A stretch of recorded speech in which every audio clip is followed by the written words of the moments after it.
very good afternoon and welcome back once again to Bonita Media. Call me Boniface Owino, and just a quick reminder that if at all we are meeting for the first time, don't forget to drop me a comment at the comment section.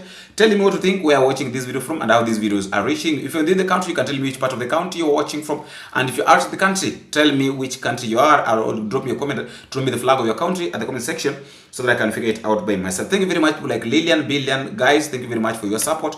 JBs, JB, J. There are a lot of J's on this platform. I really appreciate you, folks. Elme254, guys, thank you very much. May God bless you. Now, I would like to talk a little bit about Matiang'i's yesterday's landing back to Kenya.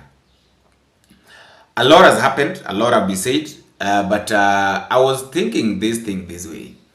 There is a statement that was made by Fred Matiang'i yesterday night at JKIA.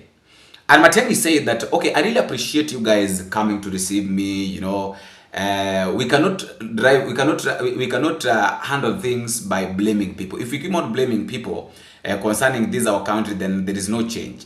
Change starts for me and you. And I am, of course, really pained and saddened by the things that are happening in our country right now. And you know, when you look at what's happening, we don't have to go through. Yes, we are all one family in our country. However you think, however you play your politics, our country must always be one country, one family, and all of us must find a way of engaging one with another. Yes. Sometimes it's about the livelihood of our people, it's about the lives of our people, as you have seen this week, the stability and security of our country. Yes. The problems we have do not discriminate.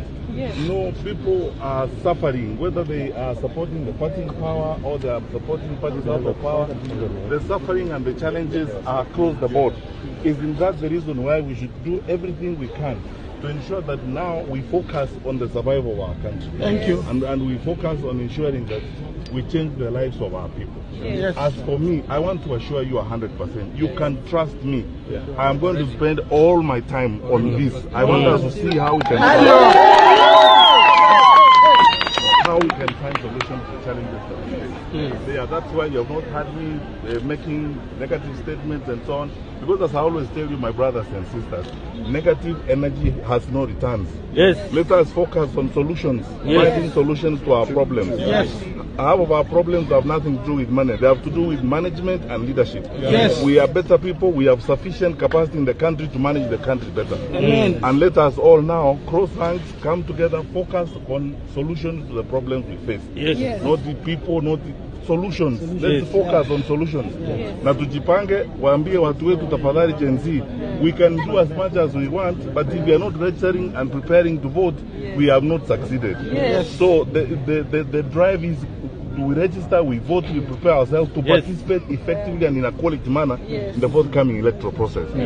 Mengine tutaongea tukiwa pamoja, lakini I want to thank you very sincerely for your... One thing I loved with what Matiang'i said is that, you know, we are making a lot of noise. Truth be told, we are making a lot of noise. Every now and then, you know, the Gen Zs are making noise, you know, the millennials are making a lot of noise, millennials are making a lot of... But are we really in a position that we have those things, what it takes to get this back, to get this country, to take this country back from the hands of the oppressors?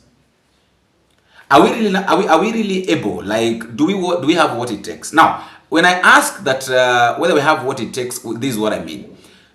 These people that are making a lot of noise, do they have IDs? Do they have they taken their have they registered as voters? No, you know, once we register, once everybody is registered as voters, you know, the Gen Zs are more than 5 million. So tell me, more than 5 million Gen Zs registers as voters, and then now they decide. You know, one thing I know is that the 2027 election will be determined by the way the Gen Zs are going to do election, or the way the Gen Zs are going to come out in good number and vote for the person they want. It doesn't matter who they vote for, but now the person that they'll vote for. The main thing is RUTO must go home. That is one thing I know. But now, how are we going to take RUTO home if we don't have IDs?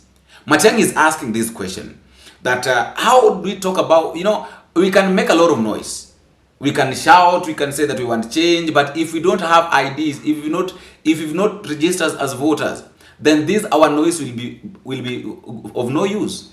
Just like people can go on the streets, people can dandamana, we can do demonstration, but at the end of the day, what is going to determine the fruits of the demonstration is the votes. You know, even if people decide right now that we are not going to for the demonstration, we are just going to wait for the election, and then people wait up to 2027, and then people come out in large number with all the IDs. You know, people are going to vote with all the voters card, and then people decide to vote. If you vote for that right person that maybe people want, all these problems will come to an end. But even if we make a lot of, just like I've said, even if we make a lot of noise on social media, we make a lot of noise outside there, demonstrate, but then we don't vote, we don't have what it takes to take these people home, it will be in vain. So that is one thing I love with Matiang'i. Matiang'i was received very well, by the way, and right now he's officially out, and he said that he's going to do all things possible to make sure that this Kenya returns back to its normal. Because of course we know that he can do it. I don't want to campaign. I'm not campaigning for anybody, but according to him, he's sure he can do it. The second story, guys, I'll still maintain this, that right now it's better to be in the hands of goons. It's better to be in the hands of terrorists than being in the hands of police officers. Now there is a guy who has been shot at Kasarani. Who was shot yesterday at Kasarani, and the shooting is being linked by I think he has been shot by the police officers. Maina was allegedly shot at close range while seated in the driver's seat of a Land Rover Defender at a petrol station in Dome area, Kasarani.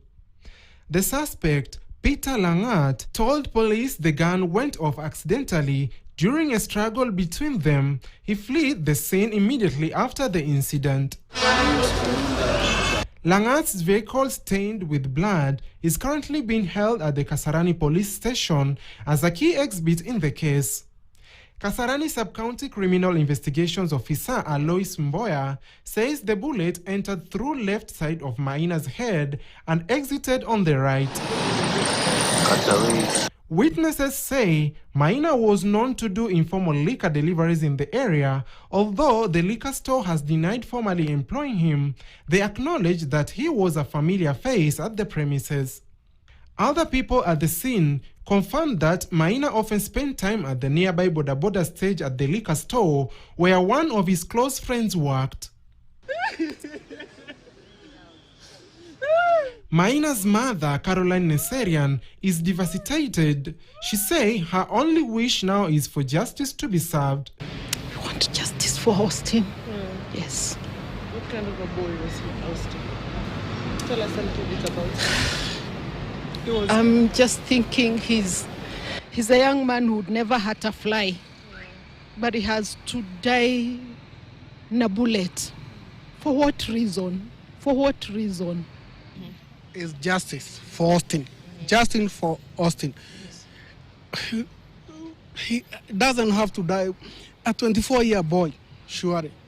Peter Langat remains in custody as investigations continue. Police are now currently reviewing CCTV footage from the liquor store, a nearby chemist, and the petrol station to piece together the events that led to the fatal shooting. I don't know what's happening, by the way. I don't know what's going on in this country. But one thing I've realized is that you can't sleep. Like, a day cannot come to an end without us getting a news or receiving a news that a police officers shot somebody, or maybe something has happened in a police cell. It can't come to an end. That is one thing I come to realize, that we can't come to an end. A day cannot end without us hearing that, Mara police officers done this, Mara somebody has been killed in a police cell. These things happen. But then the question is, how are we going to prevent all these things from happening? That is the main question. How are we in a position to prevent all these things from happening? I would like to listen to your thoughts in the comment section. Please don't forget to drop me a comment in the comment section. And until you meet again, I have been your host, Boniface Sabino. Big.